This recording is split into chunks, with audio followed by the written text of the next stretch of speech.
People say that fracking in England is different to fracking in America and other parts of the world. To say that our health and safety precautions are much more stringent. Well, as already mentioned, we've seen how much health and safety and protecting the environment counts in this country. When we look at the bay over there, where it was unfit to swim in because of the pollution going into the sea. There's been a lot of research done in America, and when I say research, I mean proper research by people trained in the field of medicine, research, using large studies of people.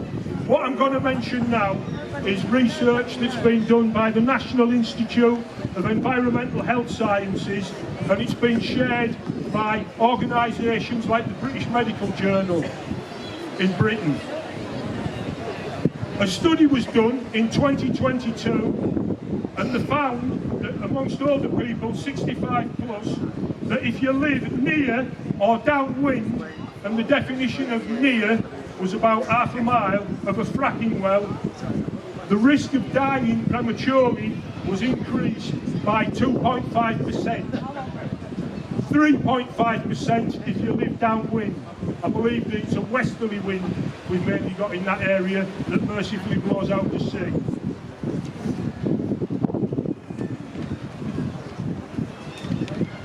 A terrifying study was that children born near a fracking well, within 2 kilometres, just over a mile, the increased chances of developing leukemia were increased by 3. Now the percentages of children getting leukemia is mercifully small, but statistically there was evidence that whatever is going into the ground or coming out the other end of the fracking wells may well have a very, very detrimental impact on health. There was a very large study done in America between 2004 and 2013 where 1.1 million, the records of 1.1 million infants was assessed. And what they found was that there was an increase of 25% where you were more likely to have a baby born low birth weight if they lived near a fracking well. And when I say low birth weight, I mean 5.5 pounds.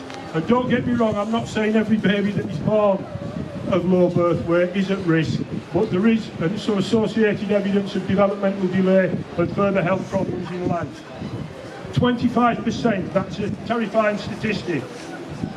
In 2021, again, research was undertaken in America, and there was a 5.3% increase of a heart attack if you live within a couple of kilometres of a fracking well. Now I believe, according to Europa, the nearest residential property to the fracking well that they're proposing up the road is 300 metres. Now I'm not trying to scare people today, I'm not trying to scaremonger people at all, but whatever they're putting into the ground and whatever is coming out, there definitely appears to be a correlation between that and the impact on ill health. On top of that, other studies as well, increasing migraines, sinus problems, increasing asthma.